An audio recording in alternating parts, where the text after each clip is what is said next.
What's up, guys? Welcome to natemareflix. I am Nate. You are you, and boy, is it an interesting time to be a Scream fan. One of the most consistent franchises in horror has finally hit some turbulence. We all know about the unceremonious and unjust firing of Melissa Barrera after she posted some just really innocent, non-controversial thoughts on Instagram, at least if you ask me. And then a bunch of fans, and even Jen Ortega, she was like, well, I'm not coming back. And maybe that wasn't the reason. Maybe she did have a scheduling conflict, but it kind of felt like it had to do with support. And a lot of other people came to support, mainly the fans who are like, I'm going to boycott the franchise going forward if it does not move from the hands of Spyglass Entertainment. This is outrageous. Well, fans, are you sticking to your guns? Because Sidney Prescott is back. That is right. Neve Campbell went to Instagram today to announce that she is returning to the franchise, and she couldn't be any more excited. Oh, wait, actually, she could. And this is how, because Kevin Williamson is coming back as well. Now, he wrote the original Scream, and he really kind of kicked off a new trend, a new fad for the subgenre in the 90s, because we got all sorts of copycat movies that were trying to be Scream. We got stuff like Urban Legends and I Know What You Did Last Summer, and even had a movie come out last year called Sick that was a pretty fun little COVID slasher. Well, now he's going to get to direct his very own Scream movie, and that is extremely interesting to me. I wish I didn't have mixed feelings. How are you guys feeling today? Are you over the moon? Are you just like, I'm absolutely going to be there first night, going to support my girl, Sidney Prescott, our favorite final girl, no questions asked? Or are you still on Team Barrera? You're like, you know what? I just can't, from a moral standpoint, go and give this asshole in this studio my money when I know his personal politics and I know how he treats people and how kind of unfair things are. Is that where you stand? Or are you going, you know what? That sounds good, and I don't want to support it, but this is the way business is done. When you put something out there on a public platform, sometimes it will come back in your face, whether it's fair or it's not fair. And at the end of the day, so many other people work on a film, and so I'm going to go support them in their vision because I love Scream, and Sidney Prescott is a big reason for it. Neve has been there since the beginning, and I will be there for as long as she is there. I am ride or die.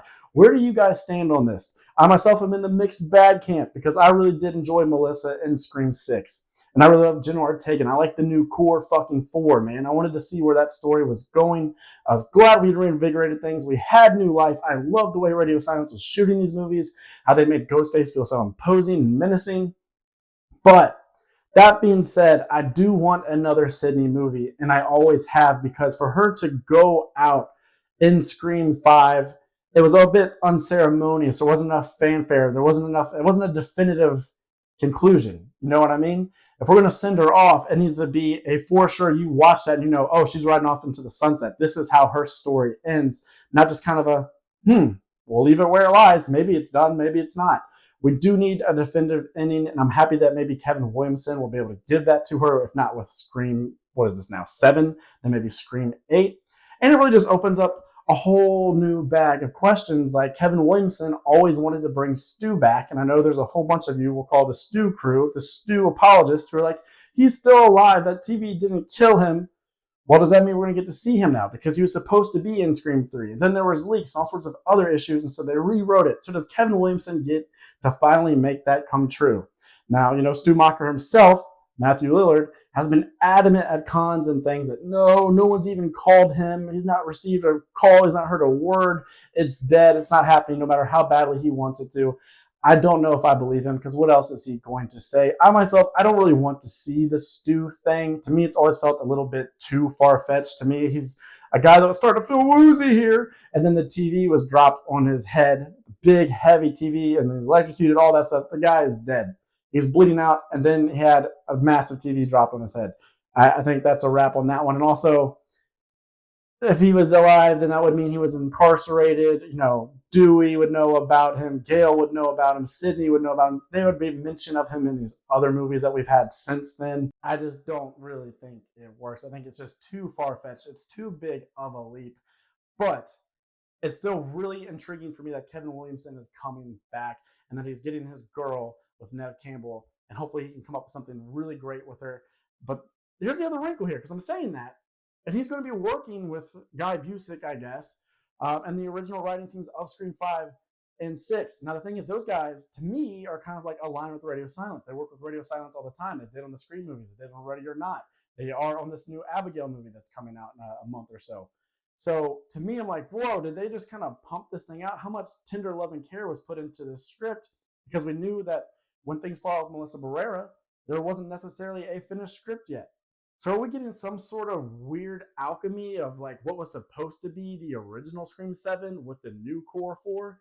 And now they're just bringing in the old school players and they're just going to make it happen, just shoot from the hip? Or is this something maybe that they've always kind of had in their head? They're like, if I got to do my own Sidney story, this is what I would want. Is that what's going on here? Do they feel some sort of allegiance to Radio Silence, who was not able to do the project because the studio just couldn't wait one more freaking year to allow them to finish their own trilogy? Maddening to me. Do they feel like, you know what, this whole thing is a mess? Christopher Landon, the new director, he was kind of kicked off the project as well. This whole thing is just so bad, and they just want to pump it out and get a quick buck, so I'm not going to put all of my heart and soul into this. I'm a gun for hire. I'm just going to fill out the script. We're going to have a first act, a second act, a third act. Maybe it won't be the most enthralling. Good luck, Kevin Williamson and co. Is that what we are getting here? I don't know. Things are very, very messy right now, which makes it very intriguing when you're on the outside looking in and when it's all just speculation and you don't even have a trailer or a set image to go off of. It really just comes down to me if you're more of an optimist or a pessimist and where you stand on the whole Melissa Barrera thing. So how do you feel today knowing all of this? And I have to imagine you're a little bit excited that Neve Campbell is coming back, and you have to be excited that she's finally getting paid, probably, because why else would she have signed on, especially with all this stuff going on? And you have to be excited that Kevin Williamson is going to be so heavily involved, and you're going to see what a movie directed by Kevin Williamson looks like. But there's still all those ugly things. There's little weird questions like, oh, but the original writers were still on. It wasn't the script not done when Melissa was fired, because that's the line you gave us. And it's not been too long since then. So did they just crap something out? Or did this team that we know and has given us some really good movies so far, are they going to give us yet another diamond? I don't know. It's so interesting to see where it's going to go. I'm a Halloween fan. I'm a Scream fan too, but Halloween is my favorite franchise. Scream is my second favorite franchise. And part of the allure of Halloween growing up was because there's so many timelines and it's so messy. And there's so many different types of backstories to Michael Myers and how he works and the mysticism around him. But it's just so ugly, right? Like really high highs, really low lows, that it makes it so interesting to discuss and to go jump into a new timeline and play with completely different rules. And it's not ever been that with Scream. Scream's always been consistent. It's been mainlined. It's been steady. And it kind of feels like we've hit some real turbulence. We're in for a bumpy ride. Will we stick the landing? What does your gut tell you? Right now, I'm like, I still think this can be good. Kevin Williamson knows what's up. He was there for the original. Neve knows what's up. She will not allow there to be a terrible Scream movie. She never has. I know some of you really hate Scream 3. I still think it's a fun enough movie. It's a little goofy, but it's still not a bad movie if you ask me. So I'm kind of all over the place with this news today because my favorite final girl is coming back. Scream is my favorite horror movie. I'm actually doing a series right now where we look at the best original of 16 of the biggest franchises. We did that video, and then a video later this week, we're going to do the best sequels. And you can bet your ass Scream 2 is going to do very well in that bracket. I love this franchise. I love Sidney Prescott. I love Kevin Williamson. I love his writing. But man, the timeline of all these events and how compact the schedule has been and how it just feels like they're racing and they're doing the most obvious thing. And there's kind of looks like they're taking a bucket and trying to heave water out of a sinking ship. So will it float? I don't know. It's very interesting times to be a Scream fan. Let me know how you're feeling down below. Are you Team Melissa or are you Team Sidney? That's probably not the best way to look at it. These women, they don't have anything against one another. Let's rephrase that, shall we? Are you going to go check this out or are you boycotting? Let's put it that way. Where does it stand today? Or are you going to say, you know what? Let me see that trailer, dog, because that trailer is going to decide it for me. And I have to think that's where I'm at too. Right now, I'm a little bit apprehensive. I'm cautiously optimistic. But when I see that trailer, I think I'll know where my emotions really do lie. Other than that, though, I'm going to implore you to go do all the YouTube crap that every other YouTuber does. Hit like, hit subscribe, drop a comment if you would, because, well, I'm at your mercy. So please, please, please. And one more thing. Please have yourself a fantastic day. I'm Nate for natemareflix saying that's a wrap.